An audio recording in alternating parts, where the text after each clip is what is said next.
It's a document created by human beings. It will never be perfect.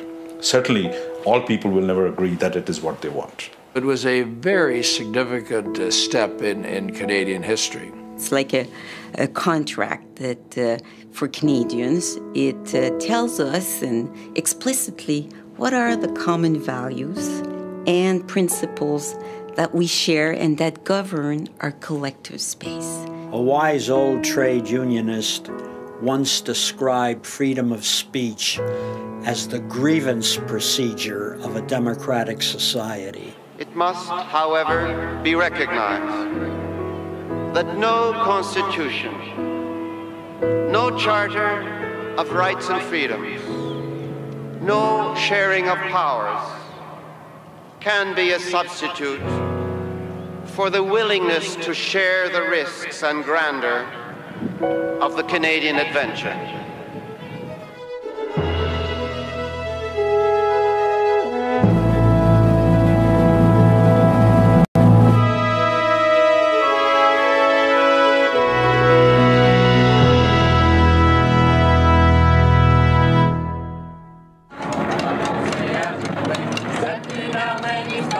During the 20th century, human rights came to the forefront of social and political change throughout the world. In 1982, with the patriation of the Canadian Constitution, Canada gave birth to one of the most celebrated documents in Western civilization, the Charter of Rights and Freedoms. The role of the Charter is to protect and guarantee the fundamental rights of Canadians. These are the fundamental rights that are required for a democracy to work, a healthy democracy to work. The right of expression, the right to vote, the right to be treated with dignity and respect by fellow citizens and by the government. Look at what we are today as compared to 1982. Are we different from then as a society? Are we better? Are we worse? And it is in that comparison that we'll see whether or not the Charter works, and does it work for us, or who does it work for, etc. Some people say that democracy means that the Parliament and the legislature should control everything in our society.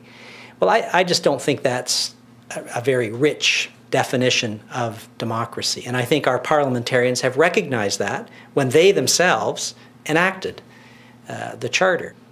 The Charter is contained within the Canadian Constitution. It is divided into 33 legislative sections and has been translated into over 22 languages.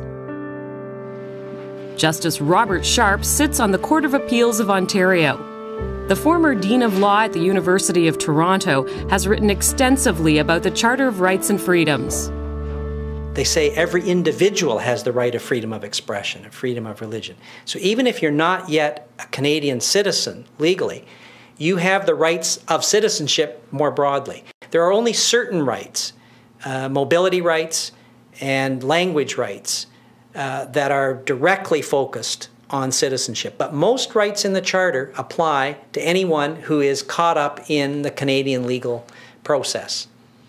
So as soon as you set foot in Canadian soil, you're entitled to the Charter's protection. It gives a roadmap to the country to say that even if the majority feels that rights should be taken away, they cannot be taken away. And I think that's an important roadmap for a country that's struggling with diversity in all its forms. And I think it's made Canada a place where diversity is truly a hallmark of who we are. Canada officially became a country in 1867 under the terms of the British North America Act, or BNA Act. What's interesting about the BNA Act, which was the Constitution of Canada until 1982. It was, in fact, called the Constitution of Canada, but it was in the hands of the British. It was originally brought about in 1867 to help the British to govern this area called Canada. The BNA Act contained almost no reference to rights, freedoms, or civil liberties of any kind for Canadians. Although Canadians were involved in writing it, the Act could only be appealed in Britain.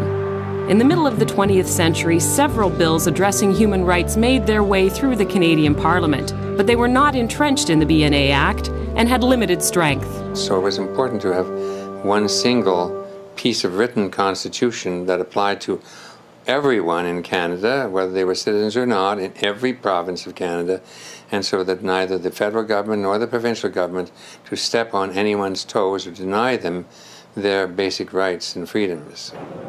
In 1968, Pierre Elliott Trudeau was elected Prime Minister of Canada. Trudeau had grown up in Quebec during a period of political unrest.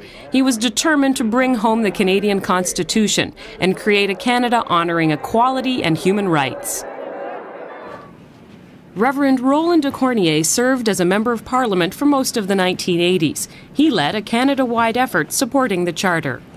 It wasn't just Pierre Trudeau who felt this way, but you could go back to 1927, back all through the various prime ministers of Saint Laurent and of Diefenbaker and of Lester Pearson, all of them having been concerned about some way in which to bring about a guarantee of people's rights. But it was Trudeau's tenacity that would change the course of Canadian history.